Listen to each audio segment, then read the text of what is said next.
Hello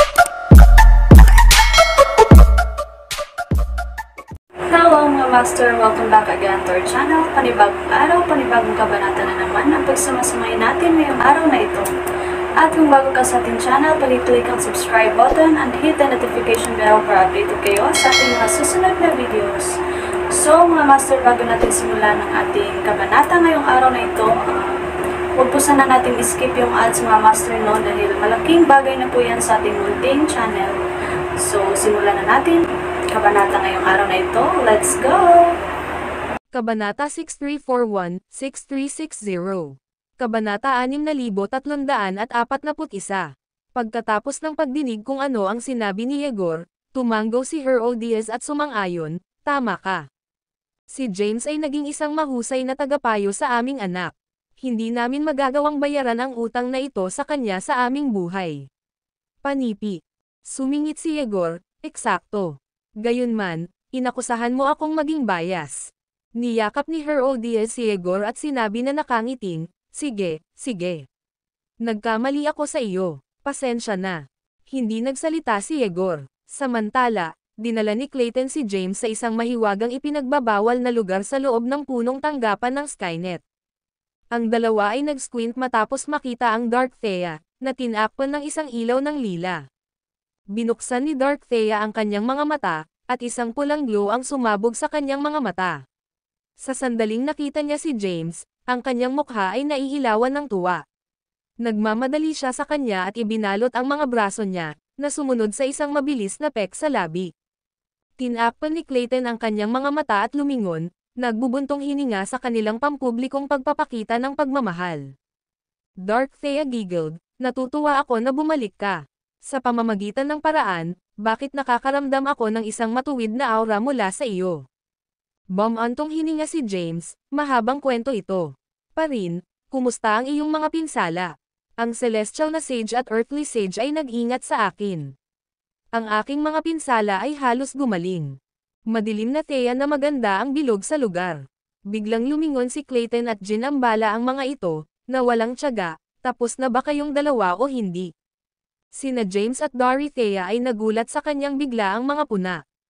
Sa susunod na sandali, si Dark Thea ay nakabalot sa leeg ni James, tiningnan si Clayton, at sinabing, saan tayo pupunta, Ginoo? Kalmado ang sagot ni Clayton, ang madilim na daigdig. May naghihintay sa inyong dalawa doon. Sumimangot si James at tinanong, babalik kami sa walang bisa niin. Nag-shock si Clayton, oh, hindi masama. Alam mo na ang tungkol sa walang bisa niin. Tinitigan ni James si Clayton at sinabi, ngunit ang lugar na iyon ay pinipigilan ang ranggo ng paglilinang ng isang tao. Kung babalik tayo doon, pipigilan tayo sa ranggo ng Yeriswanzale.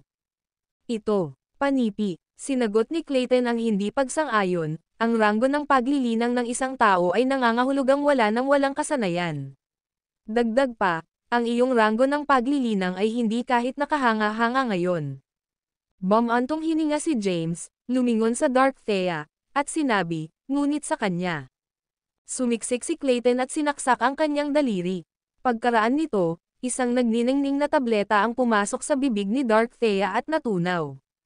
Ang magagandang mata ni Dark Thea ay nanlaki sa pagkabigla, at sumigaw siya, binigyan mo lang ba ako ng isang ceiling peel? Mapangangilabot si Clayton, ang mga table task ng ceiling ay basurahan. Hindi ko pa ito ginamit. Parin, hayaang putulin ang crap at umalis ka agad. Panipi. Matapos magsalita, dalawang malakas na pagsabog ng enerhiya ang nakapaligid kay James at Dick Thea, na itinaas ito sa kalangitan. Itinaas ni Clayton ang kanyang kamay, at isang malakas na dagandong ang sumabog. Di nagtagal, isang napakalaking butas ang lumitaw sa 30 Grand Formation, at nawala ang tatlo. Ang Celestial Sage at Earthly Sage ay dumating ng isang hakbang na huli na. Nang makita ang malaking butas sa 30 Grand Formation, mukhang walang magawa. Ang video na ito ay edited by Urban Storytelling. Kabanata 6342. Ang sinaunang Genesis World ay nasira at nasira. Maraming mga maliliit na sekta ang lumitaw sa loob ng mga pagkasira ng bahagyang mas malaking mga rehiyon ng Genesis. Kasabay nito, ang ilang mas maliit na puwersa ay hinihimok sa mga lugar na ito sa pamamagitan ng mas malakas na sekta. Samantala, sina Clayton, James at Dark Thea ay lumipad sa walang bisa. Ang lahat ng napasok sa kanilang paningin ay ang mga nabubuhay na nilalang na nakikipaglaban para sa kanilang buhay at teritoryo. Ang mga mahina na nilalang ay natural na hinihimok sa mga nasirang lupain. Ang maluwalhating Ancient Genesis World ay matagal nang nawala, at kung ano ang naiwan ay nasira lamang ang mga piraso. Ang sekta ng Timaeus, sekta ng Yakis, Tempestare, Javarai sect at iba pang mga mahahalagang puwersa ay gumuho at makabuluhang hangina, na iniwan silang walang magawa na nakakalat sa lahat ng dako. Tinanong ni James, ginawa mo ba ito, G. Clayton? Nakakainis na sinabi ni Clayton, tanungin ang iyong asawa tungkol dito. Panipi. Nagulat, tumingin si James kay Dark Thea at tinanong, nawasak mo ba ang sinaunang mundo ng Genesis? Sumagot si Dark Thea, ito lamang ang simula. Kukunin ko ang aking oras. Pagkaraan nito, tinanong niya si Clayton, sa palagay mo ba makakamit ko ang ranggo ng Declan?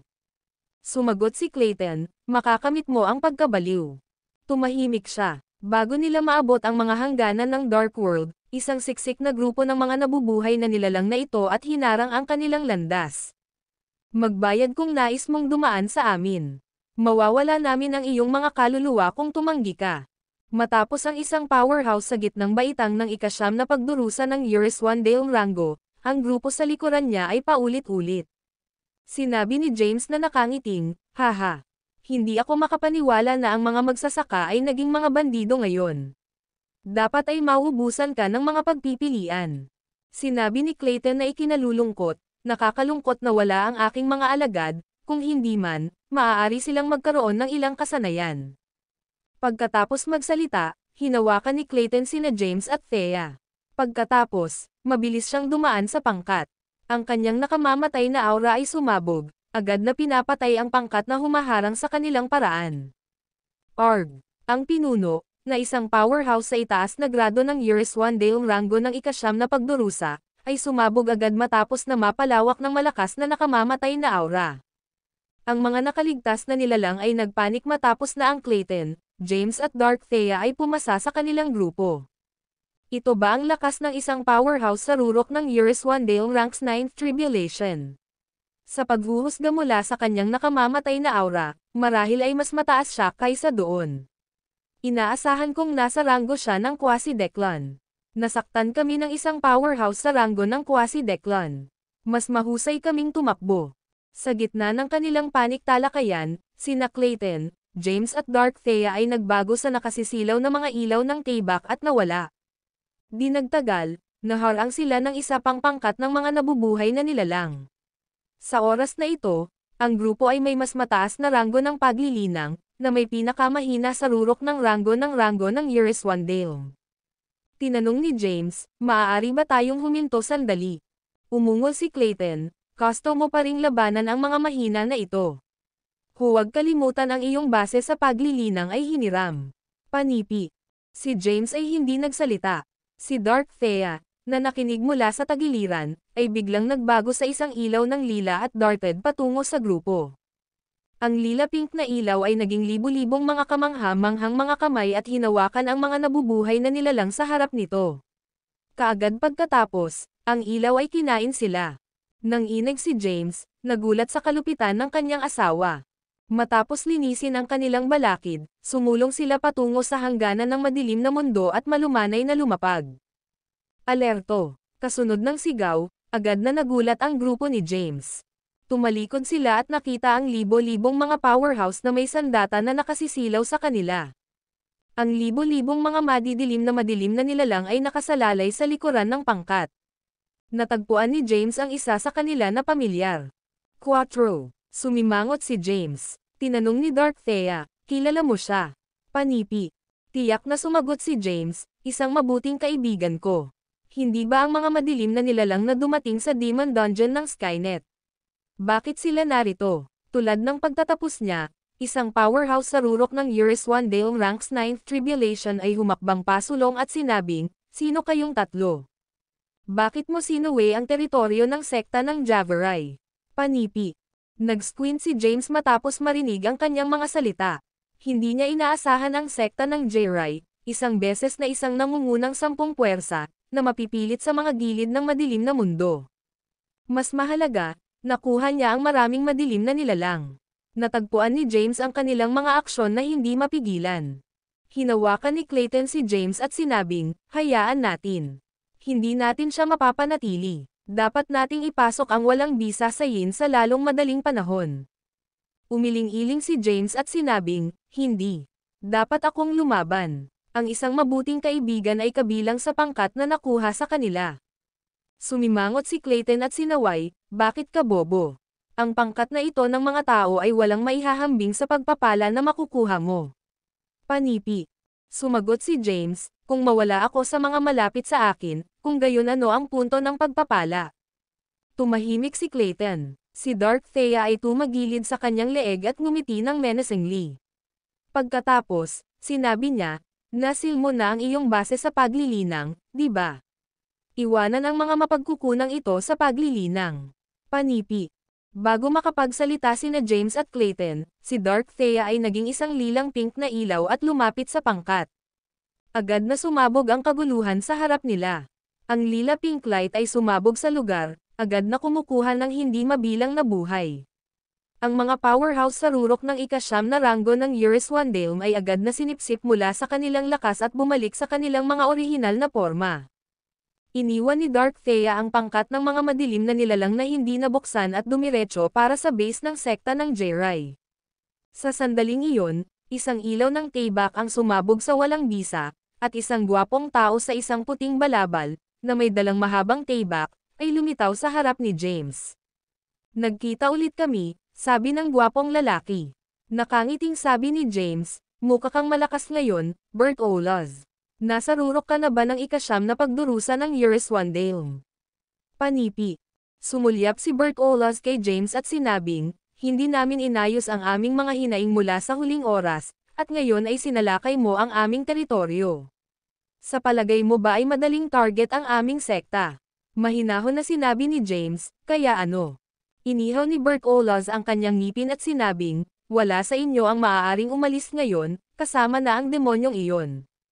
Ang video na ito ay edited by Urban Storytelling. Kabanata 6343. James ay hinaplos ang kanyang ilong at sinabing, ang iyong kumpiyansa ay hindi maihahambing. Gupitin ang basura, mamatay, sigaw ni Bert Olas, at pagkatapos ay mabilis na bumaril ang Tayback sa kanyang likuran. Isang aswal na light ray na tinusok sa walang bisa at dumiretso sa ulo ni James. Gayunpaman, biglang huminto ang Tayback ng diretso sa harap ng mga mata ni James at hindi maaaring mag-advance. Nagulat, natigil si Bert Olas, kayo ang tumigil sa aking Star Soul Sword. Panipi. Mahinahon na ngumiti si James at sinabing, Nis Sword. Ito ba ay isang tool na banal na tool? Ikaw, nagsimula si Bart halos. Agad na itinaas ni Clayton ang kanyang kamay at hinawakan ang Tayback.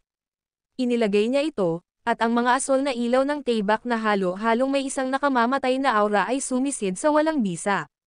Mabilis na dodge si Bert Olas ngunit nasugatan pa rin ng maraming mga ilaw ng Tayback.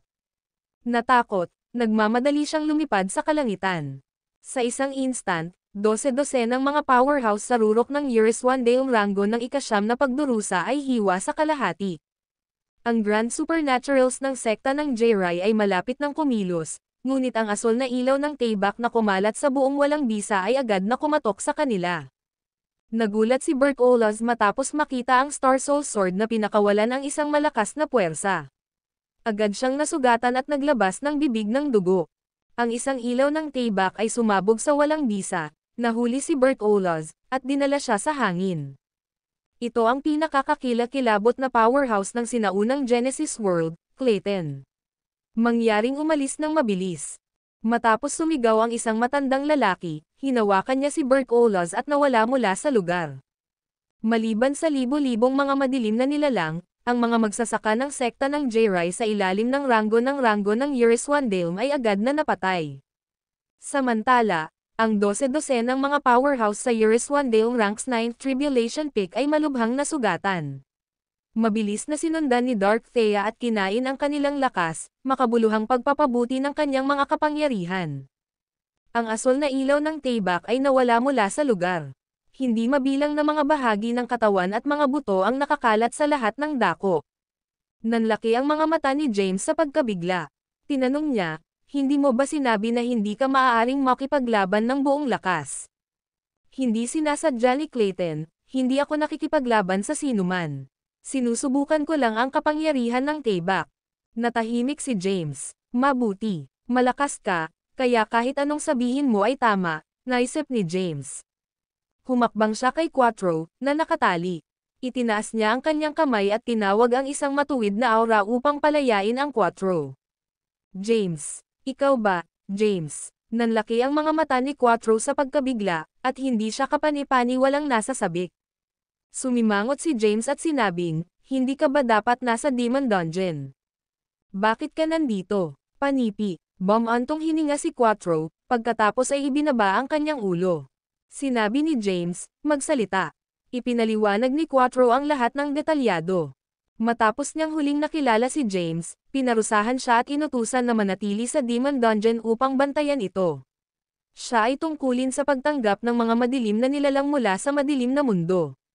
Sa makatuwid, wala siyang pagpipilian kundi ang pumasok sa lupain ng Forlat.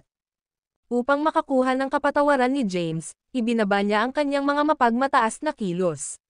Masunurin niyang napili ang isang pangkat ng mga madilim na nilalang na may mas mataas na paglilinang at nagkaroon ng pangangaso ng mga monsters upang makakuha ng mga mapagkukunan ng paglilinang. Pangungunahan niya ang bawat pakikipagsapalaran at matapang na ipagsapalaran ang kanyang buhay. Ang video na ito ay edited by Urban Storytelling. Kabanata 6344.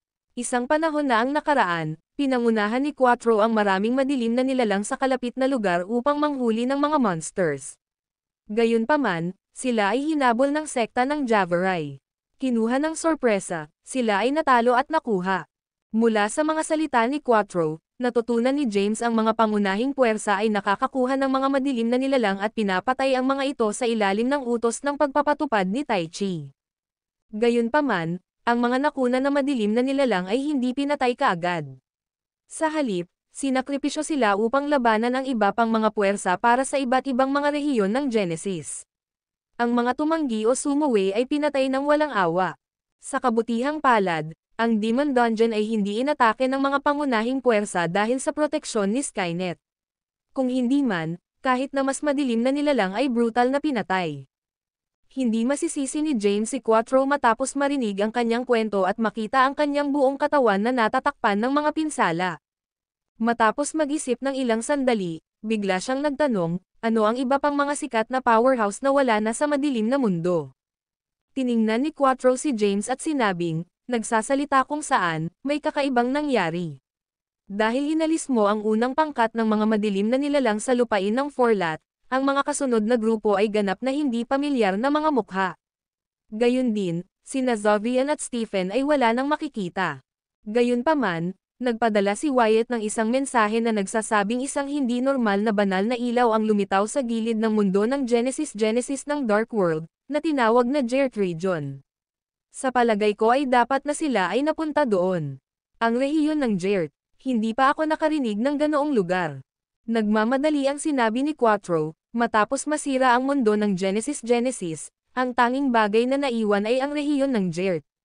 Dapat mong tanungin si Zella tungkol dito. Tumalikod si James at tiningnan si Clayton, na nagsasabing, pupunta ka ba sa madilim na mundo kasama ko? Tiningnan ni Clayton si Quattro at sinabing, syempre. Ang mga madilim na nilalang na ito ay nasave na, kaya itigil ang pag-aaksaya ng oras. Batas na tumango si James at itinaas ang kanyang kamay. Isang matuwid na aura ang nakabalot sa libo-libong mga madilim na nilalang, at agad nilang pinalaya ang mga ito mula sa mga bondages. Tumayo ang madilim na nilalang at nagtipon sa paligid niya. Sigaw ni James, tumungo pabalik sa Demon Dungeon, pagkatapos ay maglakbay sa lupain ng Forlat. Matapos ang isang panandaliang pagpos, yumuko si Quattro at tinanggap ang isa pa. Kaagad pagkatapos, ang libo-libong mga madilim na nilalang ay sabay-sabay na sumagot. Napanood ni James habang umalis si Quattro, naaliw siya na nagbago at hindi na ang mapagmataas na brat na dati niya. Sigaw ni Clayton, hayaan. Sa susunod na sandali, si Dark Thea ay lumitaw sa tabi nila. Itinaas ni Clayton ang kanyang kamay at pinakawalan ang kanyang Silver Star na kapangyarihan patungo sa madilim na mundo.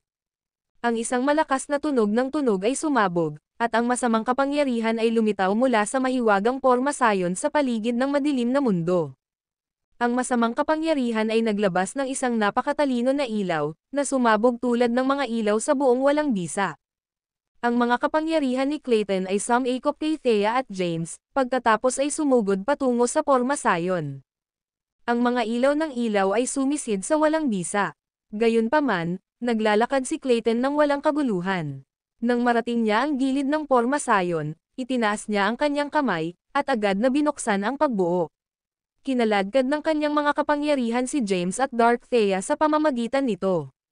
Matapos pumasok sa madilim na mundo, sa wakas ay naramdaman ni James ang isang pamilyar na lugar. Wala na siyang base sa paglilinang, kaya hiniram niya ito kay Yegor. Kahit na, wala siyang epekto sa ilalim ng pagsugpo sa masamang kapangyarihan. Sa kabilang banda, maaaring kontrolin ni Dark Thea ang masamang kapangyarihan ng Dark World. Nahaharap sa pagsugpo, wala siyang pasanin. Kahit na nakaramdam siya ng hindi kapani-pani walang komportable sa ilalim ng presyon nito. Bumuo si Clayton ng isang gintong kalasag sa paligid ng grupo at mabilis na sumulong. Bagaman pinipigilan sila ng masamang kapangyarihan, hindi sila maapektuhan. Matapos ang mabilis na bilis ng walang bisa, sa wakas ay nakarating sila sa isang lugar na may mga itim na ilaw na bumaril sa walang bisa. Ang itim na ilaw ay lumubog sa kalangitan, at hindi mabilang na mga madilim na nilalang na natipon. Sila ay nakapak na magkasama, ngunit walang nang ahas na makalapit sa itim na ilaw. Ang video na ito ay edited by Urban Storytelling. Kabanata 6345. James ay tumigil at sinabing, "Maaari ba nating ihinto ng maikli, G. Clayton? Nakakita ako ng ilang pamilyar na mga mukha." Sumiksik si Clayton, "Marami kang mga kakilala dito.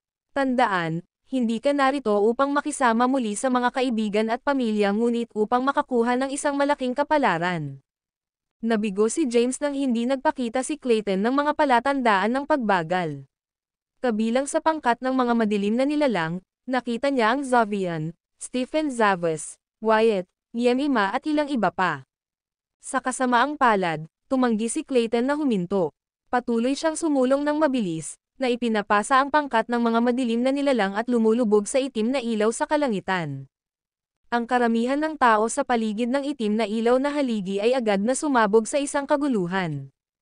"Wow! Tingnan mo, may pumasok sa loob.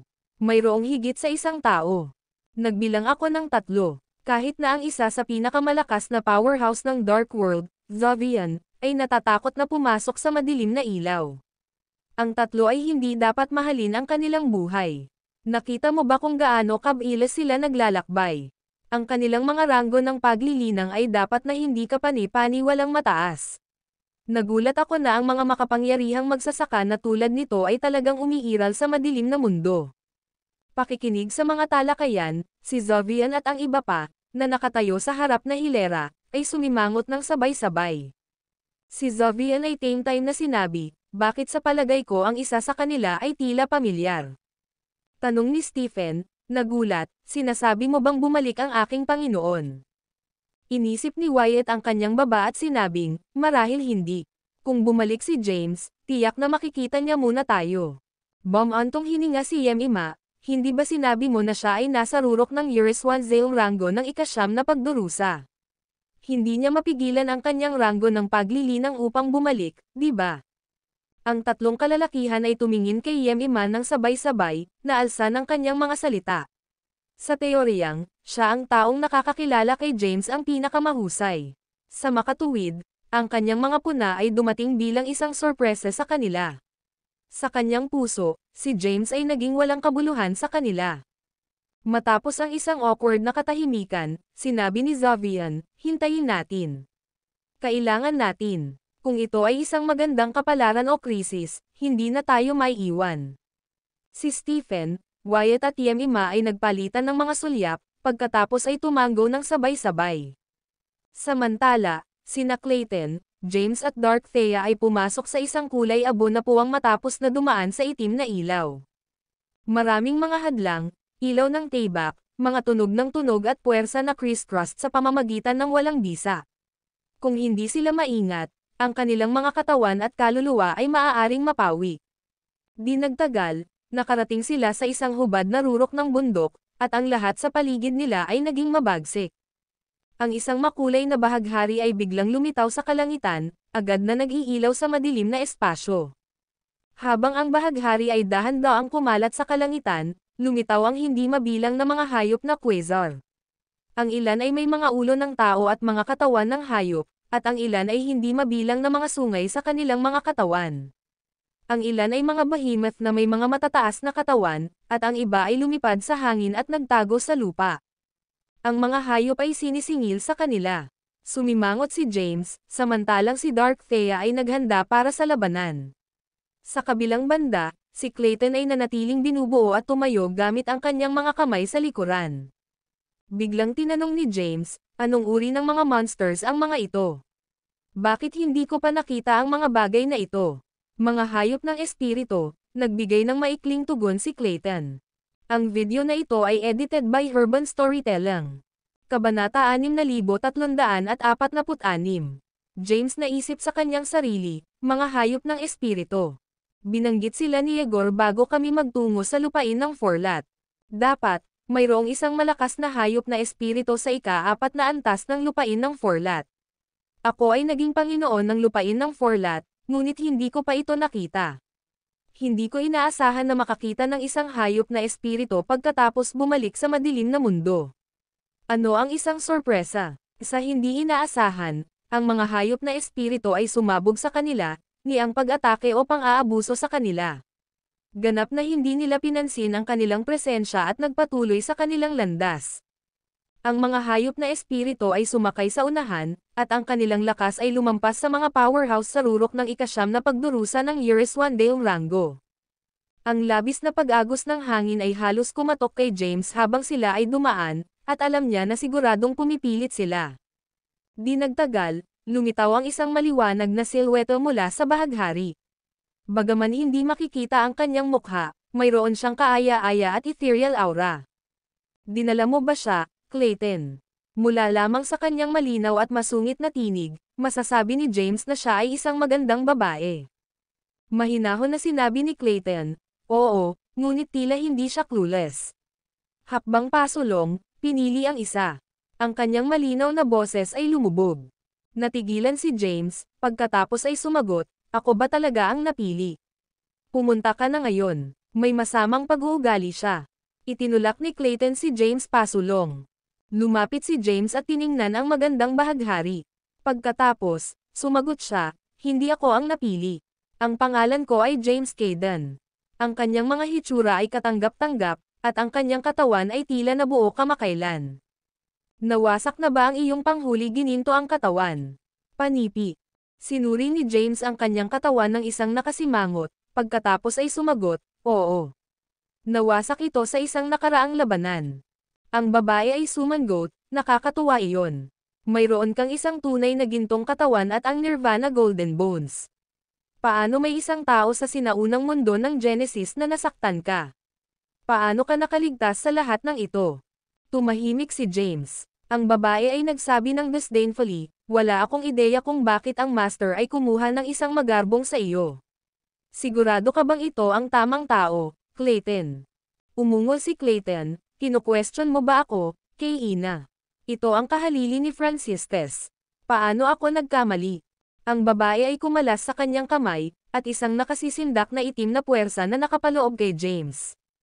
Si James ay hindi nasugatan ng force, ngunit tila sinusuri ang bawat bahagi ng kanyang katawan at sumisilip sa kanyang kaluluwa.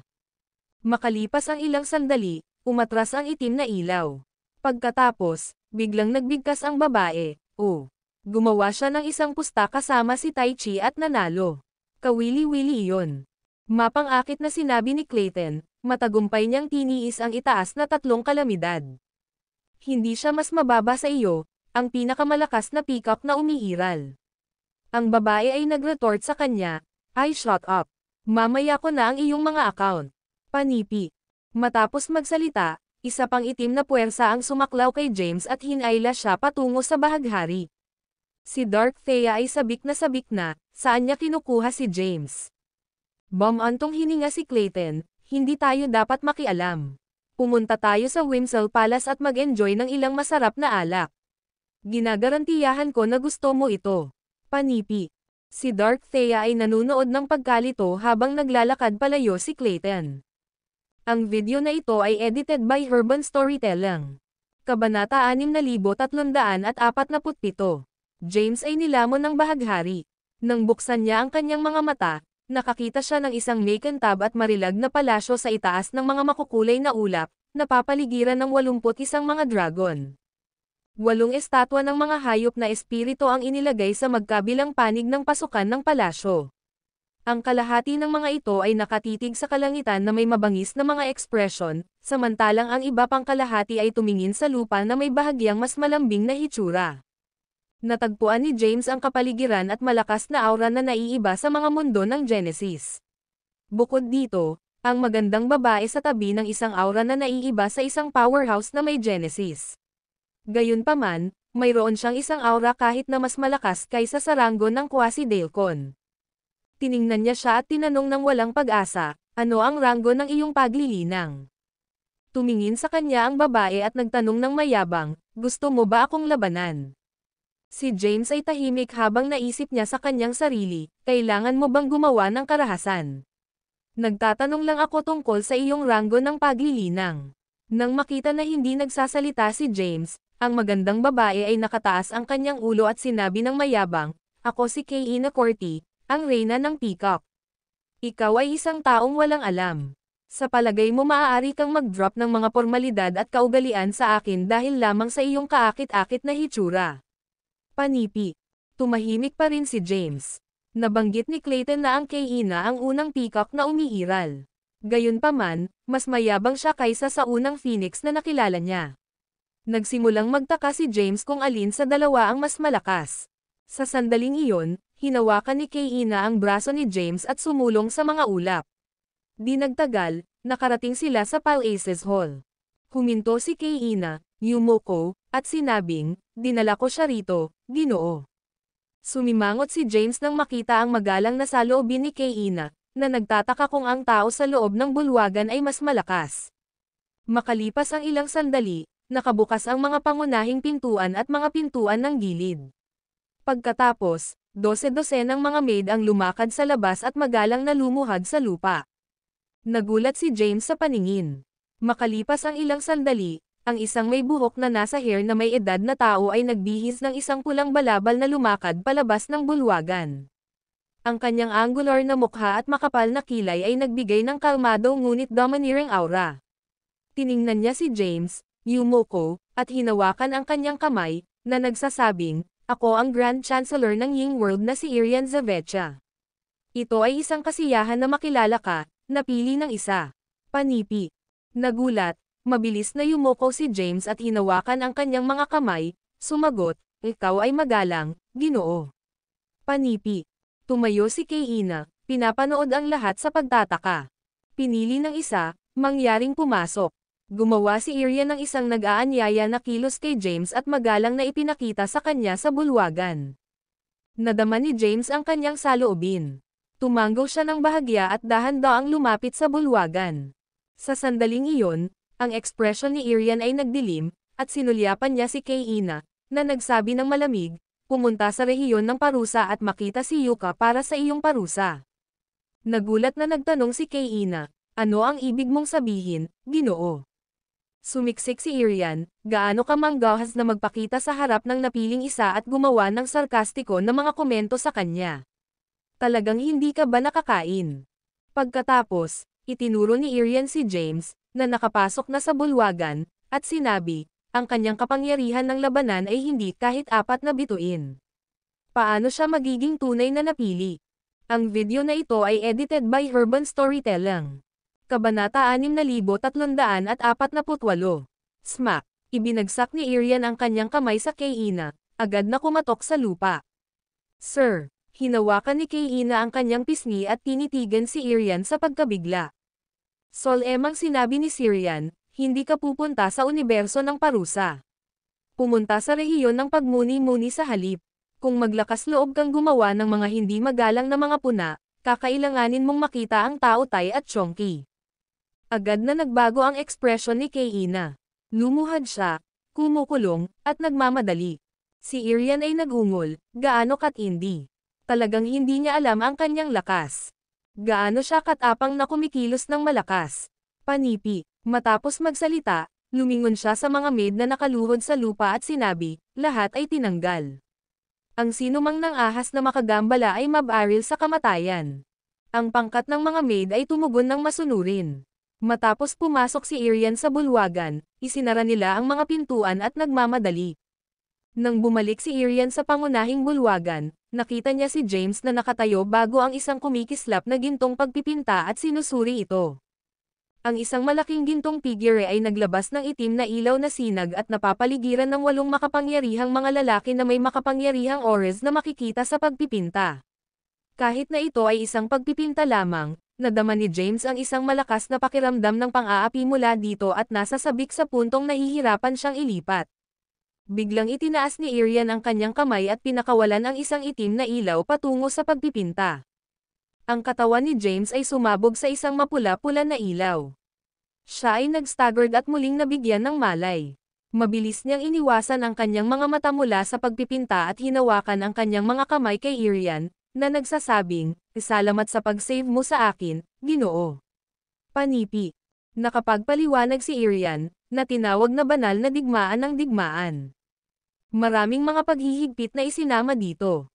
Ang pinakamalakas ay maaaring mag-hypnotize at sakupin ang iyong kaluluwa. Panipi. Tumingin si James kay Irian at sinabing, hindi ka panipaniwala. Ang ilan sa kanila ay mukhang pamilyar sa akin.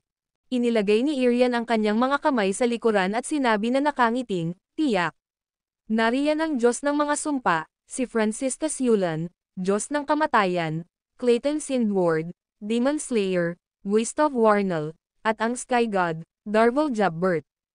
Nakilala mo na sila at nakatanggap ng iba't ibang mga kayamanan mula sa kanila. Nalaman ni James si Franciscus at si Clayton ay nakakatakot na umiiral sa mga mundo ng Genesis. Gayunpaman, nalaman niya na sina Gustav at Darvel ang dalawang matatandang lalaki na nakilala niya sa pangatlo at ika-4 na antas ng lupain ng Forlat. Ang isa sa kanila ay nagkakaisa sa nalalabi na kaluluwa ng isa pang matatandang lalaki upang palayasin ang Nirvana Golden Bones para sa kanya, at ang iba ay nakipagtulungan sa ibang matatandang lalaki upang likhain ang gintong katawan para sa kanya. Tila na ang mga peerless powerhouse na ito ay nagmula sa mahiwagang lugar na ito. Gayunpaman, ang napakalaking figure na may isang gintong katawan ay may malabong na mukha. Inisip ni James ang narinig niya kamakailan at ang hindi pamilyar na lugar na kanyang naroroon, na may ganap na naiibang kapaligiran mula sa mundo ng Genesis. Hindi niya maiwasang makaramdam ng pagkabigla tungkol sa pagiging clueless tungkol sa gayong mahiwagang lugar na nakatago sa madilim na mundo. Naramdaman niya na kahit ang kanyang asawa, na dati ng madilim na langit na landas, ay maaaring hindi alam ang lugar. Nakakakita ng ekspresyon ni James, sinabi ni Irian na nakangiting, ang ilan sa mga powerhouse na ito ay nawala na. Wala kang makukuha mula rito. Paano ang tungkol sa mga inumin at chat? Sasagutin ko ang iyong mga katanungan. Tumanggo si James at sumagot, "Salamat, Ginoo." Panipi. Ngumiti si Irian at pinangunahan si James sa isang nagniningning na mesa. Itinaas niya ang kanyang kamay at 2 glazed lamp ay lumitaw sa harap nila. Sa susunod na sandali, 2 sparkling garapon ng alak ang material at pinuno ang 2 cyan tasa. Ang video na ito ay edited by Urban Storytelling. Kabanata 6349. James ay nagsabi, ang alak ay nakakaamoy ng kamangha-manghang. Nakakaramdam ako ng isang napaka-misteryosong kapangyarihan dito. Ngumiti si Irian, kinuha ang baso ng alak at sinabing, tulad ng inaasahan mula sa isang henyo na naintindihan ang pangatlong form ng labanan sa Marcy Ice. Halika, uminom tayo. Ngunit sa iyong kasalukuyang lakas, dapat ka lamang humigop. Kung uminom ka ng sobra, maaaring sumabog ang enerhiya sa loob mo at mapawi ang iyong kaluluwa. Pagkatapos magsalita, kumuha si Irian ng isang banayad na paghigop ng kanyang alak. Natigilan sandali si James. Pagkatapos ay dinala niya ang tasa sa kanyang labi. Isang malakas na puwersa ang sumugod sa kanya at mabilis na hinihigop. Kaagad pagkatapos, naramdaman niya ang mahusay na Genesis Pearl na mabilis na umiikot sa loob ng kanyang katawan. Ang makapangyarihang kapangyarihan ng historial at lakas ng Marseilles ay lumitaw at sumulong sa kanyang katawan. Bigla, umalis siya mula sa ranggo ng Iris One Zelm patungo sa ikasyam na pagdurusa ng Iris One Delm ranggo. Kamangha-manghang, ay sniff ko lang ito, ngunit ang mga epekto ay mas mahusay kaysa sa pag-ubos ng isang kalidam na espiritual na prutas. Nagulat si James at nasasabik sa mga resulta. Tumingin siya sa tasa ng ilang sandali, pagkatapos ay biglang ininom ang lahat sa isang gulp. Sigaw ni Irian na sabik na, hindi mo lamang maiinom ang lahat. Bago siya matapos na magsalita, ang buong katawan ni James ay nakabalot ng isang kulay abo at itim na ilaw. Pagkatapos, ang kanyang gintong katawan ay naglabas ng isang nakasisilaw na glow. Nanlaki ang mga mata ni Irian sa kawalan ng paniniwala. Di nagtagal, nawala ang ilaw mula sa katawan ni James. Inunat niya ang kanyang katawan, itinaas ang kanyang ulo, at sumigaw, isa pa. Ang garapon ng alak na lumulutang sa hangin ay agad na napuno muli ang James cup. Umupo si Irian at sinabi na nakakaaliw, tulad ng inaasahan mula sa napili. Ininom lang niya ang kaguluhan na wala ito, at wala nang nangyari sa kanya. Nakatanong si James, tinatawag itong chaos absinthe. Hindi ito masama. Sino ang nagluluto ng alak na ito? Si Irian ay tame time na sinabi, hindi ito niluluto. Ang kaguluhan na absinthe ay nakuha mula sa kaguluhan ng mga sanaysay, na nabuo nang ang lahat ay naganap. Ang mga kaguluhan sa kaguluhan ay puno ng mahiwagang kapangyarihan. Sa ilalim ng normal na mga kalagayan, ang mga powerhouse na may 8 star na pagraranggo ay maaaring uminom ng hanggang sa 3 tasa. Ang mga nasa 7 star na ranggo ay maaaring manatiling lasing sa loob ng 3 panahon pagkatapos ng isang inumin lamang. Kung ang isang taong may pang-6 na bituin na pagraranggo ay kahit na amoy ang halimuyak ng alak, siya ay lasing para sa 2 panahon. Nanlaki ang mga mata ni James sa pagkabigla, at tinanong niya, ito ba ay kaimahimala? Bumantong hininga si Irian, ito ay higit pa sa kaimahimala. Gayunpaman, uminom ka lang ng isang buong tasa nito. Mas malakas ka kaysa sa isang taong may 7 star na ranggo, ngunit ang lakas na ipinakita mo ay nasa 4 na bituin lamang. Ginambala siya ni James ng isang alon ng isang kamay at sinabi, isang sandali lamang, Ginoo. Paano gumagana ang ranggo ng bituin na ito? Paano ito naiiba sa mga powerhouse sa mundo ng Genesis? Panipi. Napangasiwaan si Irian, ito ba ang iyong unang tanong? Tumango si James at sumagot, yeah. Mangyaring paliwanagan ako. Huminga ng malalim si Irian at sinabing, hayaan akong ilagay ito sa ganitong paraan. Ang aming mga naunang yugto ng paglilinang ay katulad ng sistema ng ranggo ng Genesis World. Gayunpaman, naiiba ito pagkatapos ng ranggo ng Iris One Zelm. Ang Genesis World's Iris One Zelm ranggo at Delm ranggo ay mula sa una hanggang sa ikasyam na pagdurusa. Kung gayon, nariyan ang ranggo ng Consummation ranggo ng Iris One Delm, na tinawag nila ang ranggo ng Quasi-Declan. Dapat mong malaman ng maayos. Tumango si James bilang tugon. Matagal na siyang nasa Genesis Worlds, kaya't natural na alam niya ang sistema ng pagraranggo ng paglilinang. Bumantong hininga si Irian. Ginagawa namin ito ng iba. Ang isang 1-star powerhouse ay may lakas na katumbas ng isang powerhouse sa maling pagdurusa ng Iris One Zelm ranggo. Ang isang 2-star powerhouse ay maihahambing sa isang powerhouse sa Iris One Zelm ranggo ng 3 kapigatian. Panipi. Ang video na ito ay edited by Urban Storytelling. Kabanata 6350. Ang isang 3-star powerhouse ay magkakaroon ng lakas ng isang tao sa 5th tribulation ng Iris One Delm rank. Ang isang 4-star powerhouse ay tungkol sa 6th o 7th tribulation ng Iris One Delm rank. Samantala, ang isang 5-star powerhouse ay katumbas ng Iris One Delm rank's 8th tribulation. Kumunot ang noo ni James at nagtanong, kaya ang isang 6-star powerhouse ay may lakas ng isang tao sa Iris One Delm rank's 9th tribulation. Nakangiting sabi ni Irian, yeah. Gayunpaman, sapat na ang 6-star powerhouse para talunin ang mga powerhouse sa ibaba ng peak ng Iris One Delm rank. Nanlaki ang mga mata ni James sa pagkabigla, at nagtanong siya, hindi ba't sapat na ang 7-star na powerhouse para kalabanan ang isang tao sa tuktok ng Iris One Delm rank's 9th tribulation? Ngumiti si Irian at sumagot, Nope.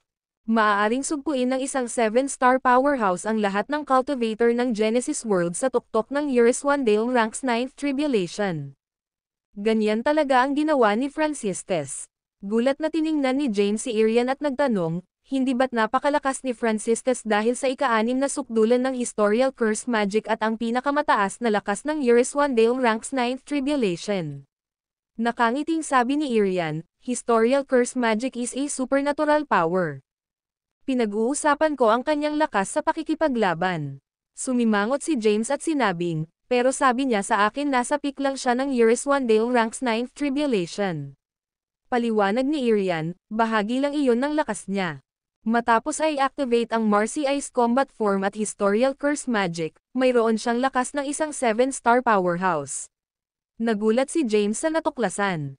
Hindi niya inasahan na ang misteryosong mundo ay magkakaroon ng ibang sistema ng pagraranggo. Pinag-isipan niya, kung ang isang 7-star powerhouse ay kayang talunin ang lahat ng Genesis Worlds, powerhouses sa rurok ng Euryswandale Ranks 9th Tribulation, kung gayon isang 8-star powerhouse ang mga ngibabaw sa Genesis Worlds. Ngumiti si Irian kay James at sinabing, let me put it this way for you. Nakilala mo na ang Diyos ng Kamatayan, Clayton, tama ba? Mabilis na tumango si James. Ngumiti si Irian at nagtanong, ano sa tingin mo ang star ranking niya? Natigilan, sumagot si James, kilala si Clayton bilang pinakamakapangyarihang tao sa Genesis World. Dapat man lang ay mayroon siyang 8-star combat power, tama ba? Nakangiting sabi ni Irian, nope. Mayroon lang tayong 3 powerhouse na may 8-star combat power at isa na may 9-star combat power. Gulat na bulalas ni James, kung hindi siya 8-star powerhouse, siya ba ay 7-star powerhouse?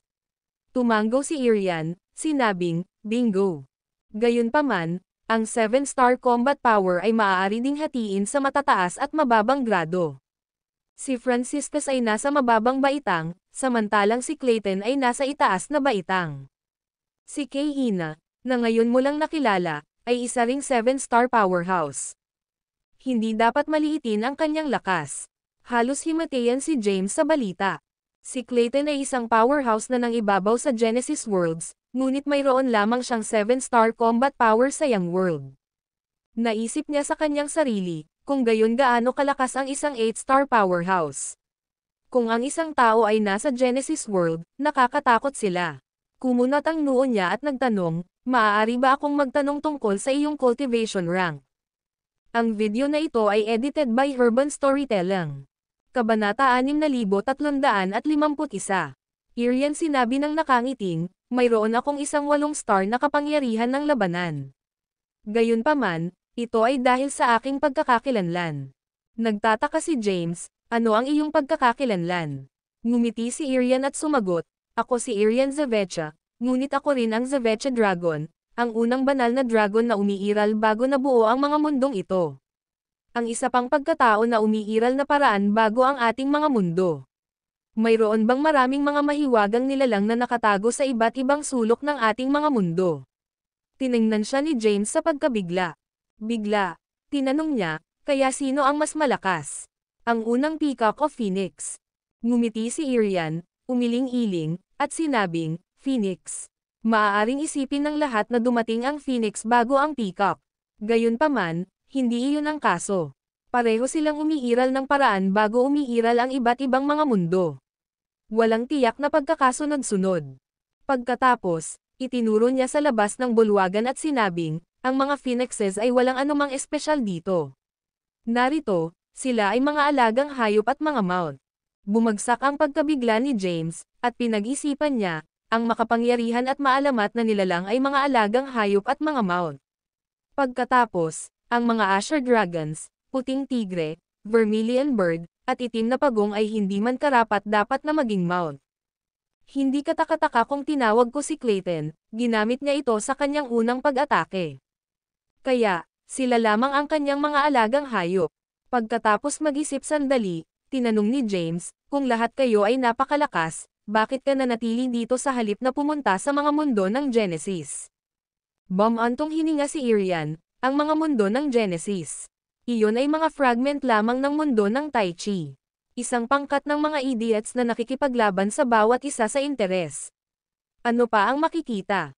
Tingnan ang ating mundo. Lahat ay nasa kapayapaan, at ang aming mga batayan sa paglilinang ay nagpapabuti ng 10,000 beses ng mas mabilis kaysa sa labas ng mundo.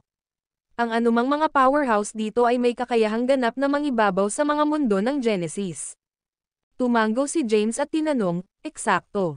Kaya bakit hindi mo muling makuha ang mundo ng Ying? Nahaharap sa mga katanungan ni James, huminga ng malalim si Irian at biglang tumahimik. Bigla, may isa pang pagdududa si James. Kung ang isang malalakas na powerhouse tulad ni Irian, na gumagamit ng kapangyarihan ng martials, ay umiiral ng matagal bago nawasak ang mundo ng Tai Chi, kung gayon nasaan ang mga powerhouse ng mundo na gumagamit ng kapangyarihang pangkasaysayan? Maaari bang maging ang Zolani, Izert, at Zayden ay sapat upang talunin ang Ying World, ang simbolo ng Marcy Ice Power? Ngunit nagawa na nila ang labis na pinsala at inilantad ang kanilang tunay na mga natures bago si Clayton. Ang kanilang lakas ay hindi maihahambing. Pagkaraan ng ilang sandali, tiningnan ni Irian si James at tinanong, sa iyong opinyon, na mas malakas? Power ng historial o Marcy Ice Power? Mahinahon na sinabi ni James, mayroon silang iba't ibang mga pakinabang. Ang kapangyarihang pangkasaysayan ay mabuti para sa mga pag-atake na pangmatagalan. Gayunpaman, ang isa ay dapat magkaroon ng isang malakas na base ng paglilinang bilang isang pundasyon para dito. Ang kapangyarihan ng Marcy Ice, sa kabilang banda, ay isang kombinasyon ng lakas ng loob, bilis at mga kasanayan sa labanan. Ito ay higit sa lahat malapit na labanan, ngunit pinapayagan ang isa na labanan ang mga kalaban na mas mataas na ranggo. Panipi. Biglang itinaas ni Irian ang ulo at tumawa. Naguguluhan si James, ano ang tinatawanan mo? Itinuro ni Irian ang kanyang daliri kay James at tumawa, kung manatili ka sa ganoong paraan, ikaw ay may tatak na isang kaaway at mabugbog kahit anong mundo ka naruroon. Nakapagtataka si James, masama ba iyon? Bumantong hininga si Irian, ang pagtatalo ng Ying at Yang World ay patuloy na nagpapatuloy sa edad. Sa isang punto, ito ay isang mabangis na kompetisyon. Ito ay palaging alinman sa Ying o Yang. Walang sino man ang pinamamahalaang upang linangin pareho. Sumimangot si James at sinabing, kung gayon hindi na ito away tungkol sa kung sino ang mas malakas. Ang mga puwersang ito ay kinokontrol ang lahat at itinuturing ang mga ito bilang kanilang mga paniniwala. Panipi. Tumango si Irian at sumang-ayon, tama ka. Alam ng aming mga ninuno ito at nais na ihinto ang pagpatay at pakikipaglaban. Sa makatuwid, pinili nilang sumuko. Hindi ang mundo ng Yang ang nagpatalo sa amin, ngunit hinayaan namin silang magkaroon ng tagumpay. Sa kasamaang palad, ang kapangyarihang pangkasaysayan ay bumababa sa mga mundo ng Genesis at pinalitan ng Genesis. Sila ay isang grupo lamang ng mga ants, kaya bakit tayo mag-abala upang labanan sila? Si James ay naabak ng kanyang mga salita. Pagkalipas ng ilang sandali, tumawa siya, totoo iyon. Hindi pa ako nakakita ng sino mang sumusubok na labanan ang mga ants para sa pagkain bago. Panipi. Bumantong hininga si Irian, eksakto. Samantala, naglalayong sanayin namin ang isang henyo na maaaring linangin ang parehong mga kapangyarihan at tulungan siyang maabot ang ranggo ng Declan. Ito ang tanging paraan upang ihinto ang paglaban at magpatuloy na mapaunlad ang dalawang kapangyarihang ito. Nagulat na nagtanong si James, kaya't bakit ako napili? Nakangiting sabi ni Irian, ikaw ay isang anomalya. Kung mag-ayos ka sa walang bisa ni Yin, hindi ka namin pipiliin. Kahit na nahuli mo ang aming mga mata, dadalhin ka pa rin namin rito. Gayunpaman, ang iyong mga nakamit na paglilinang ay magiging higit pa o mas katulad ni Clayton. Hindi ka pumayag na manirahan para sa mediocrity at nagpunta sa mga mundo ng Genesis. Kahit na nakakagulat, nakaligtas ka sa hindi mabilang na mga hadlang. Pinagkadalubhasaan mo rin ang kapangyarihan ng Marcy Ice at nilinang ang isang tunay na gintong katawan. Tila na naitala na ang lahat. Ang video na ito ay edited by Urban Storytelling. Kabanata 6352. Na naghahanap sa Irian, si James ay ngumiti ng awkwardly. Naisip niya, ano ang iisipin niya kung nalaman niyang nagpunta lamang ako sa mga mundo ng Genesis upang hanapin ang aking asawa.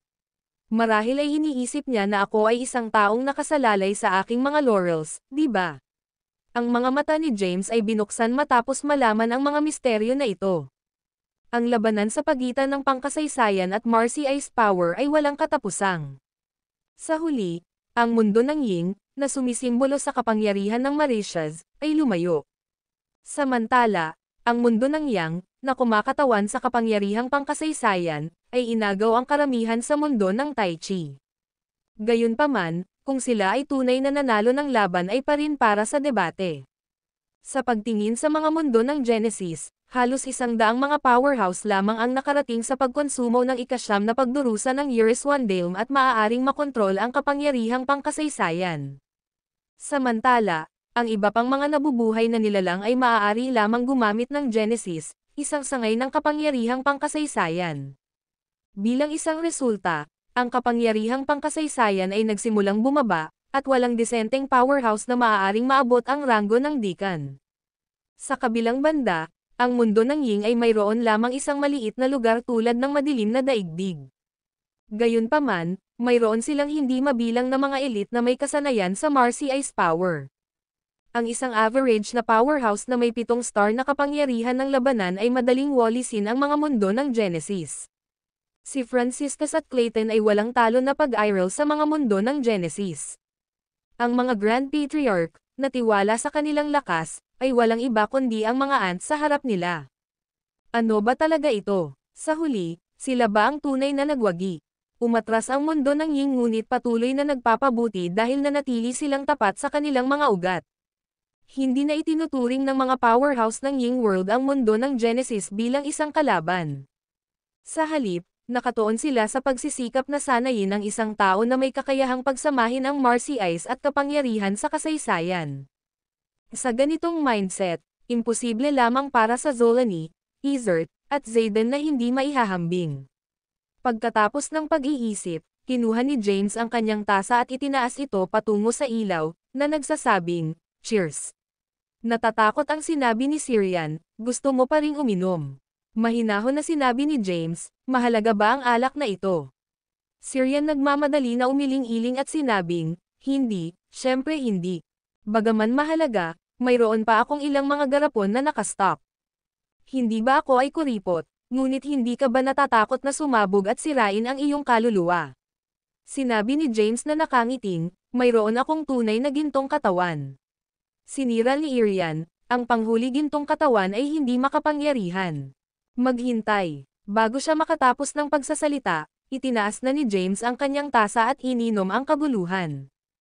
Ang kanyang buong katawan ay biglang naglabas ng isang itim at kulay abo na ilaw. Pagkatapos, dahan-daang bumangon siya sa kalangitan. Nabigla si Irian sa paningin. Lumulutang si James sa hangin, napapaligiran ng isang itim at kulay abo na ilaw na unti-unting pinaghalo. Kaagad pagkatapos, ang ilaw ng itim na kulay abo ay nagbago sa isang lilang puting ilaw. Nanlaki ang mga mata ni Irian habang siya ay nagsabi, "Wow! Kamangha-mangha, maaari niyang kontrolin ang kaguluhan sa kakanyahan. Gaano ka pang karaniwan?" Isang lilagintong ilaw na nakapaligid kay James. Binuksan niya ang kanyang mga mata, at isang nakasisindak na aura ang sumabog mula sa kanya. Gamit ang alon ng isang kamay, ang dalawang malakas na kaguluhan na kakanyahan ay nalubog dito. Ang video na ito ay edited by Urban Storytelling. Kabanata 6353. Ang Years One Genesis Bell ay mabilis na nagbago sa sandata sa paligid ng katawan ni James. Lumitaw si James sa harap ng garapon ng alak sa walang bisa na may isang flash, pagkatapos ay gulp lahat. Tumalon si Irian sa kanyang mga paa na parang nakakita siya ng isang bagay na nakakagulat. Paano siya umiinom ng kaguluhan na tulad nito ay wala at hindi naghihirap sa anumang after effect. Kahit na siya ay sumisipsip ng kaguluhan na kakanyahan upang mapagbuti ang kanyang lakas. Ito ay kamangha-manghang. Sa sandaling iyon, ang basag na sandata ni James ay nagpakawala ng isang maliwanag na kulay abo na ilaw at nagsimulang ayusin ang sarili. "Master," bigla, ang isang parang multo na babae na naglalabas ng pula, itim, at kulay abo na ilaw ay lumitaw sa harap ni James. Tumingin si James sa kanya at sinabi na nasa sabik, "Gising ka na sa wakas, Lizia." Nagmamadali ang sinabi ni Lizia, "Huwag gamitin ang kapangyarihan upang mailigtas ako." Ito ang purong anyo ng kaguluhan sa kaguluhan na umiiral. Bihira talaga, kahit na ang pagsipsip ng kaunti nito ay magiging isang malaking pagpapala. Dapat mong isama ang mga ito sa iyong mga gintong buto. Ito, maging kapaki-pakinabang kapag dapat mong balansehin ang Marcy Ice at kapangyarihan ng historial sa hinaharap. Hinawakan ni James ang garapon ng alak at tinitigan ito ng isang nakasimangot. Pagkatapos, tinanong niya, kaya sinasabi mo na ang kapangyarihang ito ay maaaring mabuhay ka. Sabik na ipinaliwanag ni Lizzie, ako ang iyong pangalawang katawan. Hindi ako mamamatay. Ilang oras na lang bago ko mabawi ang aking katawan. Hindi mo talaga dapat sayangin ito sa akin. Hinikayat din ni Irian, tama siya, napili. Ang kaguluhan sa absent at kaguluhan ay napakahalaga. Hindi sila mabagong muli pagkatapos ng pagkapagod. Hindi ka dapat maging walang ingat. Sigaw ni Lizzie, kung patuloy mong sasayangin ito sa akin, sisemayan kita at pipiliin ang pagsira sa sarili. Nang makita na seryoso si Lizzie tungkol sa kanyang banta, iniwas ni James ang kanyang kamay upang pigilan siya at sinabing, sige. Ngunit, umiling-iling si Lizzie at sinabing, walang buts. Nakatanggap na ako ng malay at talagang nagpapasalamat ako. Aalagaan ko ang natitira. Natutuwa, naisip ni James sa kanyang sarili, siya ay sa wakas bumalik. Pagkaraan, bumaba siya sa lupa gamit ang alak na garapon pa rin sa kanyang kamay. Si Lizzie, sa kabilang banda, ay mabilis na bumalik sa sandata. Ang sandata sa paligid ng katawan ni James ay naglabas ng isang kulay abon na ilaw, pagkatapos ay mabilis na nawala. Tumingin si Irian kay James at sinabi na nakangiting, paano hindi inaasahan? May kakayahan kang kontrolin ang kaguluhan. Kung iyon ang kaso, hindi na kailangan ng karagdagang mga pagsubok. Sumama ka sa akin. Pagkatapos magsalita, lumingon si Irian at kumaway ang kanyang kamay. Pagkatapos, ang isang nakasisindak na itim na puwersa ay tumama sa banal na mga Diyos ng digmaan na paglalakbay sa banal na digmaan. Nawala ang kapangyarihan ng Marcy Ice, at bumalik ang lugar. Ang video na ito ay edited by Urban Storytelling. Kabanata 6354. Ang eksena bago sila nagbago sa isang mata. Mabilis itong nangyari na hindi rin maproseso ni James kung ano ang nangyayari. Sa lalong madaling panahon sapat na, ang nakasisindak na kapangyarihan ng Mauritius ay nagdala sa kanila sa lupa. Sa sandaling iyon, sa wakas ay mailabas ni James ang kanyang paligid. Nasa isang malawak na lihim na silid. Sa itaas ng mga ito ay hindi mabilang na nakasisilaw na mga bituin na nag-iilaw sa kalangitan. Samantala, ang mga white mists ay nagbagsak mula sa lupa. Ang mga dingding sa paligid nila ay naglabas ng isang gintong glow, at ang mga komplikadong inskripsyon ay nakaukit sa buong kanila. Ito ang unang hakbang upang makuha ang iyong malaking kapalaran. Sumimangot si James at tinanong, ang mga inscription ba mula sa madilim na daigdig? Hindi ba ganito? Hindi ko makikilala ang marami sa kanila. Nagkibit balikat ang Syrian at sinabing, huwag mo akong tingnan. Ako ay walang kabuluhan. Tinitingnan siya ni James at tinanong, kung hindi mo sila kilala, paano mo ako gabayan? Nag-shock si Irian at sinabi ng aming Grand Patriarch na ikaw lamang ang maaaring matukoy ang mga inskripsyon dito. Pagkatapos nito, maaari kang mag-advance upang makuha ang susunod na bon. Tahimik si James habang naisip niya, maraming mga inskripsyon. Pakiramdam ko ay nakatingin lang ako sa kanila, kaya paano ko sila matukoy? Inilagay niya ang kanyang mga kamay sa likuran at sinuri ang mga inskripsyon. Pagkaraan ng ilang sandali, sumimangot siya at sinabing, Teres Astride Step, Don Blaze Form, Zem Supreme Sutra at Chaos Yin yang mga mata. Naririnig na binasa ni James ang ilan sa mga inskripsyon, sinabi ni Irian na nagulat, hindi bababa sa nakikilala mo ang iilan. Bumantong hininga si James, maaari ko lamang basahin ang mga pamagat. Ang mga supernatural na kapangyarihang ito. Lumakad si Irian, kumuha ng gourd ng alak, at sinabing, nasa sa iyo upang malaman. Hindi ako masyadong maraming tulong. Kinuha ni James ang kanyang ulo, lubos na nalilito. Sa sandaling iyon, nakatanggap siya ng mensahe mula kay Lizzie. Ito ay mga mahahalagang pundasyon para sa pinakamataas na antas ng form ng labanan ng Marcy Ice. Ang hakbang na Teres Astride ay maaaring huwag pansinin ang anumang porma sayon, oras, distansya, mga paghihigpit sa karma at pagdurusa. Nabigla si James sa kung gaano kalakas ang hakbang ng Terrace Astride. Pagkaraan ng ilang sandali, tinanong niya, ano ang tungkol sa form ng Dawnblaze? Sumagot si Lizia, dapat kang tumuon muna sa hakbang na Terrace Astride. Ito ay isang supernatural na kapangyarihan na nilikha ng tagapagtatag ng form ng labanan ng Marcy Ice. Kung pinagkadalubhasaan mo ito, magagawa mong mangibabaw. Matapos marinig ang payo ni Lizia, sinimulang pag-aralan ni James ang mga komplikadong inskripsyon. Sa una, ganap na hindi niya ito maintindihan. Sinubukan niya ang isa pang pamamaraan at sinubukan na gamutin ang mga inskripsyon bilang isang pagpipinta.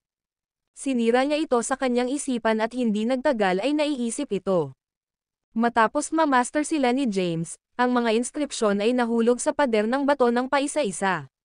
Sila ay lumubog sa kanyang paa at pagbutihin ang kanyang lakas.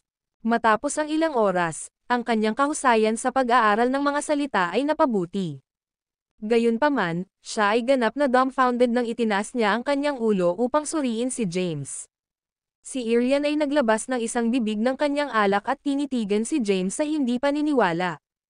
Ang video na ito ay edited by Urban Storytelling. Kabanata 6355.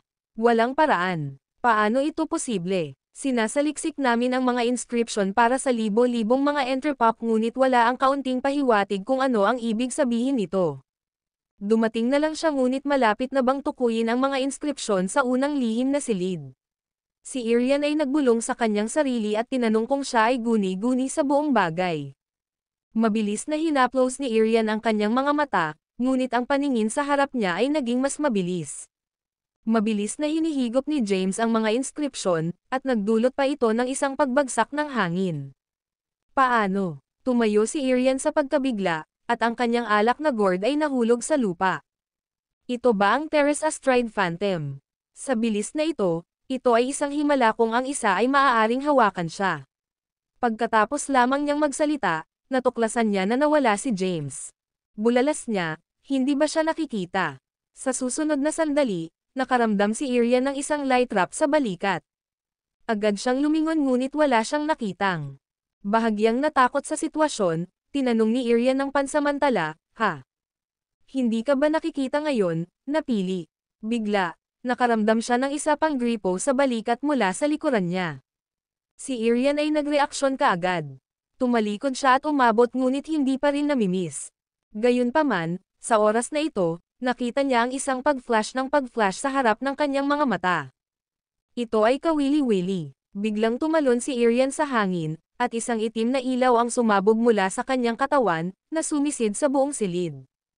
Ang silid ay agad na naging itim, at mahirap makita. Tumawa si Irian, haha. Wala kang itago ngayon, di ba? Sa susunod na segundo, ang isang lilang gintong figure ay sumabog sa kadiliman at mabilis na bilog na Irian. Makakakita lamang si Irian ng hindi mabilang na mga lilang ginto pagkatapos niya ngunit hindi matukoy ang aktwal na katawan. Mabilis niyang ipinatawag ang hindi mabilang na mga kamay na hindi pangkaraniwan at naabot. Sa kasamaang palad, nahuli lamang siya ng ilang mga after images, na agad na kumalas sa pakikipag-ugnay. Sumigaw siya, masaya ito. Tila magpapakita ako ng ilang mga tunay na kasanayan ngayon. Pagkatapos magsalita, inunat niya ang kanyang kamay, at ang lakas ni Marcy Ice ay bumagsak. Habang kumakalat ang malakas na tunog ng tunog, ang hindi mabilang na lilang ginto pagkatapos ay nagkalat. Agad na narinig ni Irian si James na naglabas ng dugo mula sa kanang sulok ng silid. Mabilis niyang ikinakalat ang kanyang supernatural na kapangyarihan at nakita si James na nakasandal sa isang pader.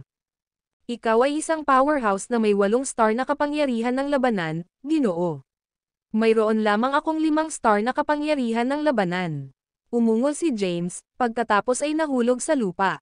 Madaling sumabog si Irian, nahuli siya, at dahan-daang dinala siya sa lupa. Ilang beses nang nagubo si James at unti-unting nabawi muli ang kamalayan. Ngumiti si Irian at sinabing, hindi masama. Tinalo mo ako ng isang pag-atake. Umiling-iling si Irian at sinabing, mali ka.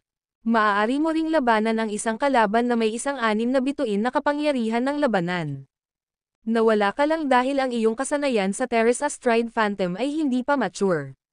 Dagdag pa, hindi mo ginamit ang buong lakas. Sumimangot si James at tinanong, Teres Astride Phantom. Akala ko ito ay tinawag na hakbang na Teres Astride. Ang video na ito ay edited by Urban Storytelling. Kabanata 6356.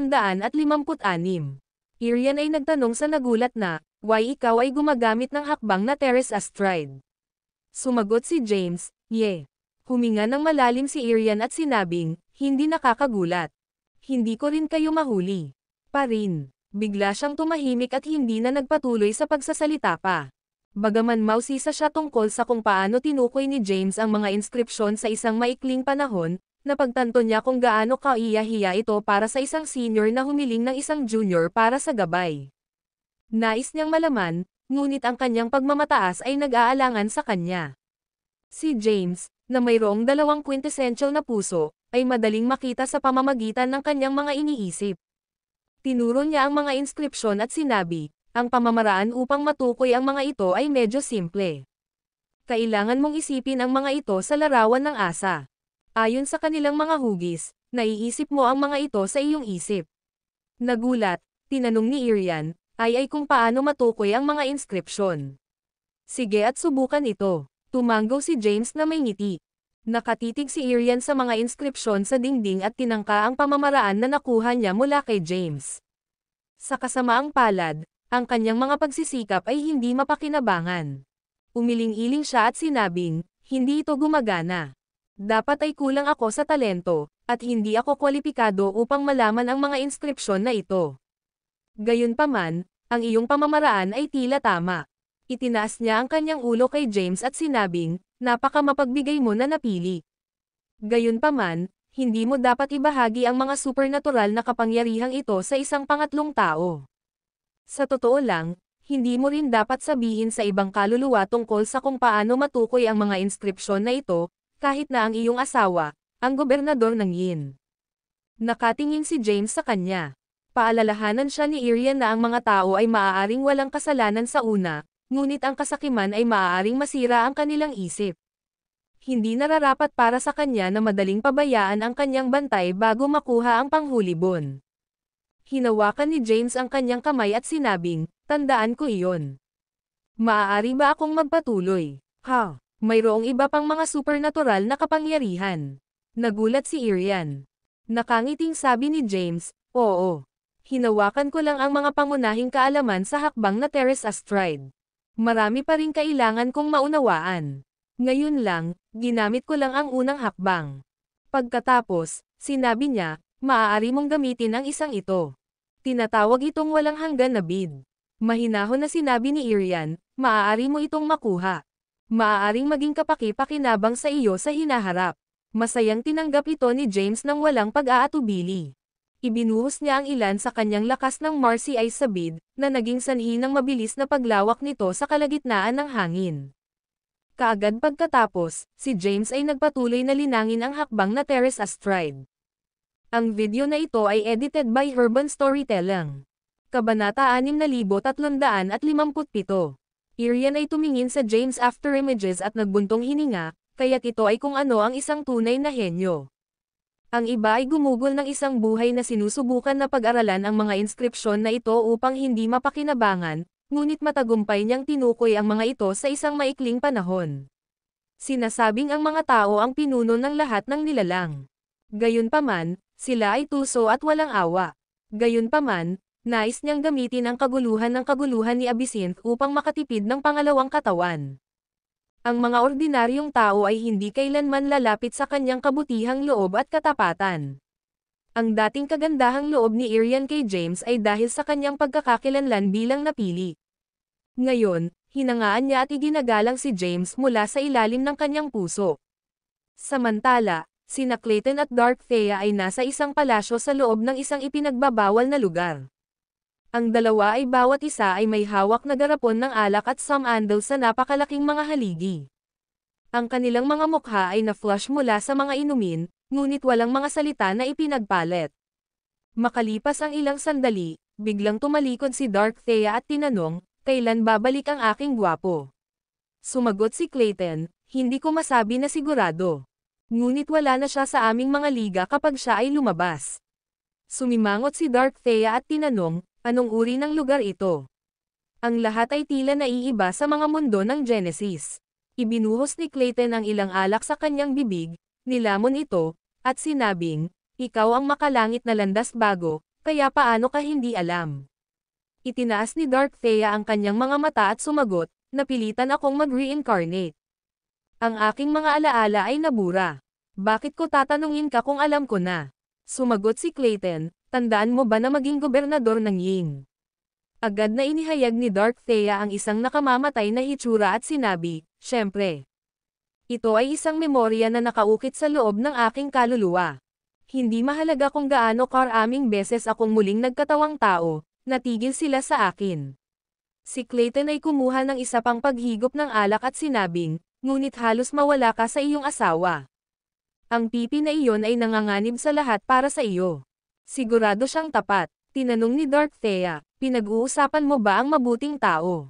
Tumanggaw si Clayton at isinalaysay ang mga alaala na natutunan niya sa kaluluwa ni James. Matapos pakinggan ang lahat, sinabi ni Dark Thea na naisip, ang mabuting tao ay nagdusa para sa akin. Dapat akong matulog sa kanya sa lalong madaling panahon upang makagawa ito. Tiningnan siya ni Clayton at sinabing, mas mahusay na huwag saktan siya.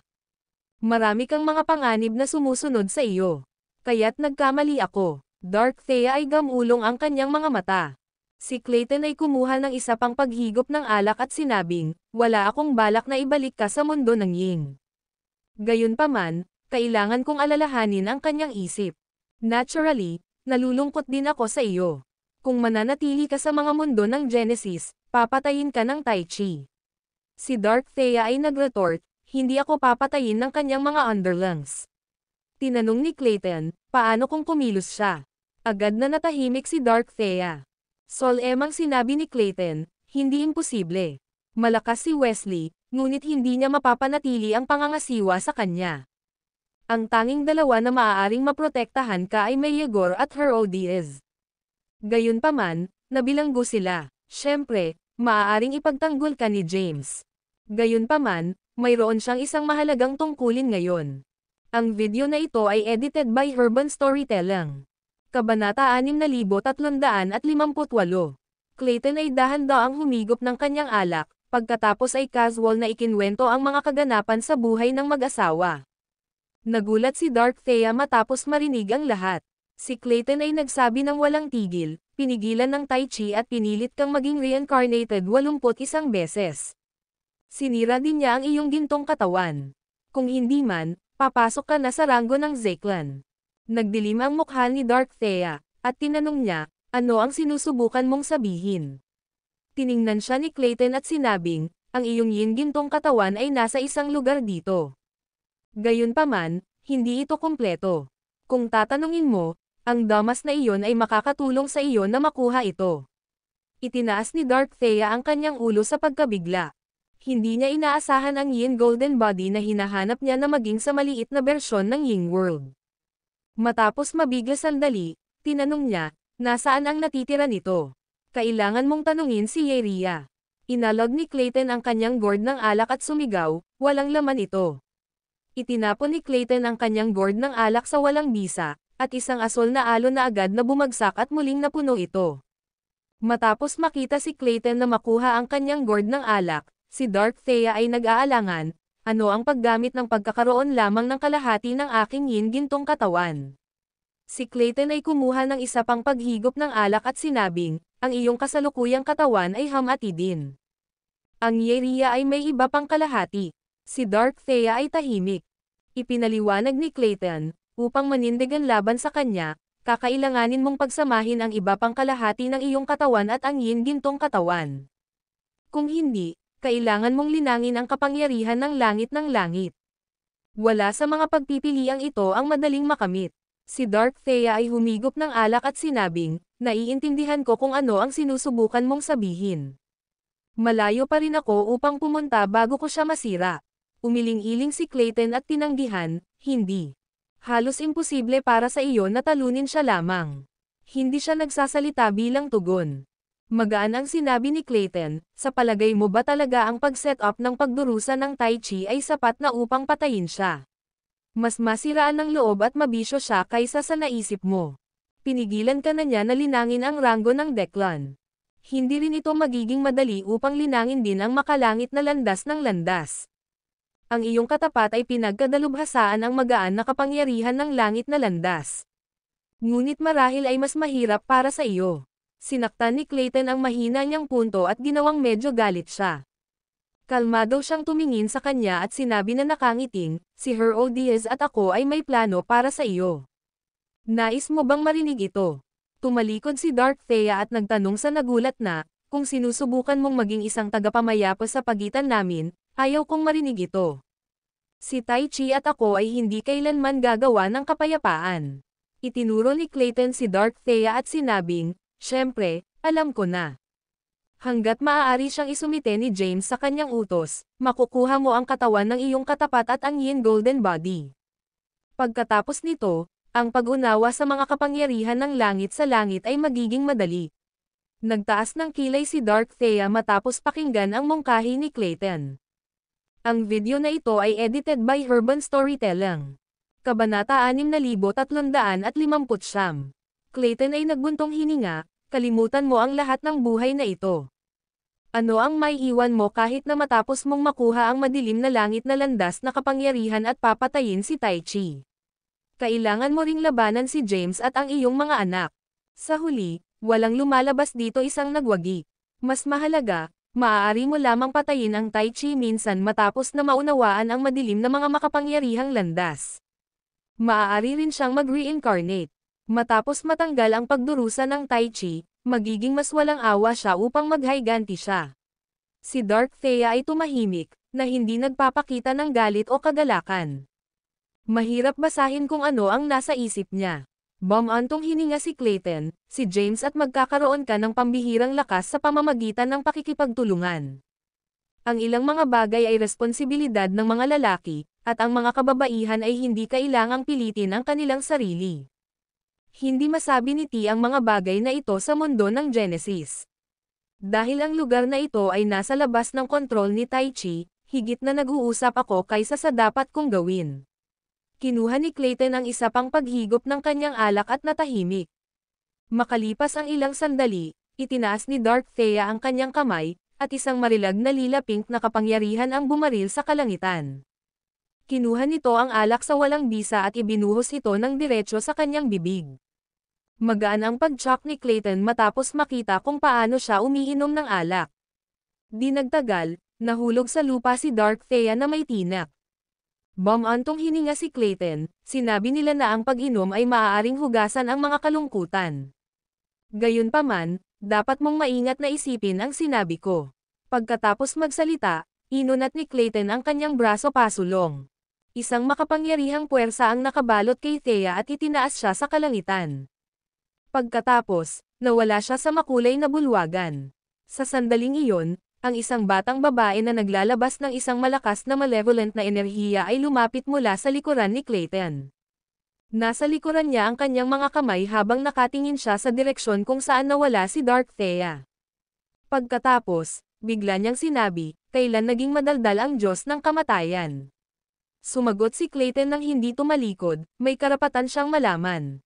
Pagkatapos ng lahat, siya ang asawa ng pipi na iyon. Pinahahalagahan niya siya ng higit pa sa kanyang buhay. Kalmado ang sinabi ng batang babae, walang silbi ito. Siya ang kapahamakan ng Tai Chi. Ang kanyang pag-iral ay upang sirain ang lahat. Ang ginawa mo ngayon ay simpleng itinulak niya pa siya sa isang masamang landas. Nagulat na nagtanong si Clayton, sa palagay mo ba ay masisira niya ang kanyang damdamin at nais na makakuha ng kapangyarihan ng langit na landas, Luko? Mahinahon na sinabi ni Luko, ang kanyang pakikipag-ugnay kay James ay isang balanse at pinapanatili siyang suriin. Gayunpaman, hindi niya nakuha ang kanyang mga alaala mula sa kanyang nakaraang buhay. Ang katotohanan na ang kanyang relasyon kay James ay mas malakas kaysa sa bakal ay mula sa iyong bibig. Hindi ito nangangahulugang sa kanya. Pinipilit mo siyang pumili. Si Clayton ay humina sa pagkabigla. Napanganginig si Luko, mabuti ang iyong hangarin. Gayunpaman, hindi ka dapat makisali sa mga bagay na hindi iyong negosyo. Kung hindi man, ang iyong mabuting hangarin ay maaaring mapalala lamang ang sitwasyon. Natahimik si Clayton. Sa susunod na sandali, ang isang nakakakilabot na lila pink light ay sumisid sa kalangitan.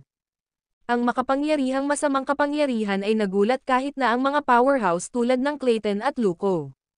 Di nagtagal, isang magandang babae na lumulutang sa walang bisa.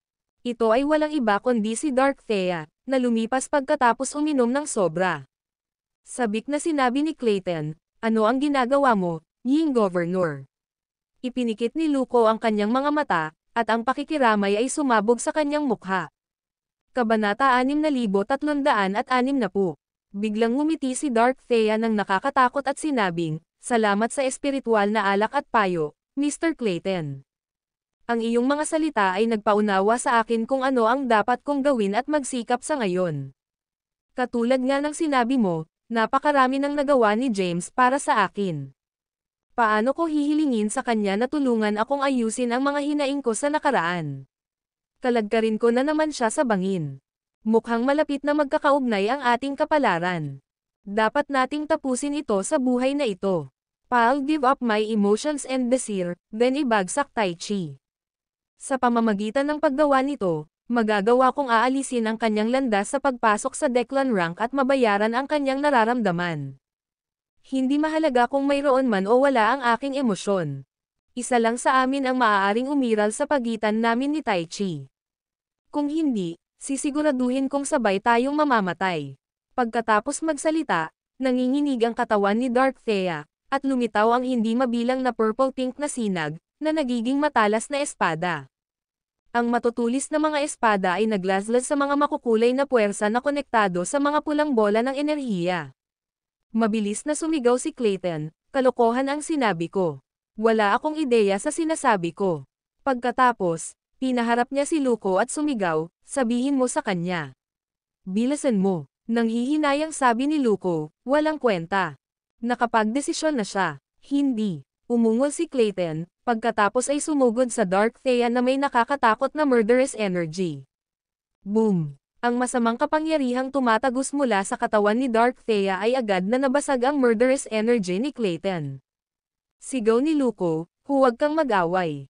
Pinutol na niya ang kanyang emosyon at pagnanais na makakuha ng Dark Heavenly Path Power. "Kung aatake ka, tutulungan mo lang siya." Nanghihinayang ang mga labi ni Clayton, at gusto niyang sampilan ang sarili. Hindi niya akalain na ang kanyang mga salita ay haantong sa isang napakalaking pagbabago sa Dark Thea, at nag-aalala siya kung paano niya ipapaliwanag ang kanyang sarili kay James. Sa sandaling iyon, ang katawan ni Dark Thea ay sumabog na may mas masamang kapangyarihan at agad na binasag ang natitirang 7 kulay na puwersa. Ang 13 pulang bola ng enerhiya na konektado ng mga may kulay na puwersa ay agad na nag-transform sa Dark Latiuses, mabilis na umiikot sa paligid ng Dark Thea.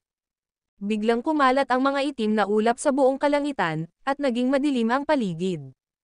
Si Clayton ay hindi kapani-pani walang balisa habang pinapanood ang mga pangyayari. Samantala, tumabi si Luko at walang magawa. Sa sandaling iyon, isang marahas na dagandong ang kumalat sa madilim na kalangitan. Sa susunod na sandali, hindi mabilang na mga espiritong hayop ang dumagsa patungo kay Thea. Gayunpaman, agad silang sumuko sa ilalim ng pagsupil ng masamang kapangyarihan. Pagkatapos, ang mga itim na lotus ay agad na tumubo mula sa kanilang mga ulo. Sumigaw si Clayton, "It's the ultimate sacrifice." Nakuha na niya ang Dark Heavenly Path powers. Nang matapos siyang magsalita, 3 malalaking figure na naglalabas ng nakakasilaw na mga ilaw ang biglang lumitaw sa kulay abong kalangitan. Isang nakakatakot na higanteng dragon ang biglang umungal at umakyat sa langit, pagkatapos ay mabilis na lumipad sa ibabaw ng mga espiritong hayop, na winasak ang mga itim na lotus. Kasabay nito, isa pang halimaw ang umungol at nagpakawala ng malakas na soundwave. Hinampas ng soundwave ang lugar, at mabilis na itinaas ng mga espiritong hayop ang kanilang mga ulo. Nag-aatubili silang mga ungol, pagkatapos ay sinisira ang sarili. Ang isa pang hayop ay nagpakpak ng napakalaking pakpak nito at isang alon ng asol na puwersa ang kumalat sa lugar. Ang 3 halimaw ay nagtulungan at agad na ginawa ang mga espiritong hayop na sumuko sa itim na lotus na sirain ang sarili. Ang masasamang kapangyarihan ay nabasag at nagkalat sa kalangitan. Gayunpaman, Agad itong hinigop ng mga itim na lotus. Biglang ngumiti si Dark Thea at sinabing, "Salamat. Naabot ko ang threshold ng Dark Heavenly Path powers dahil sa inyong tatlo." Pagkatapos magsalita, iwinagayway ni Dark Thea ang kanyang kamay, at naging itim ang paligid. Pagkatapos, nawala sa dilim ang mga higanteng hayop.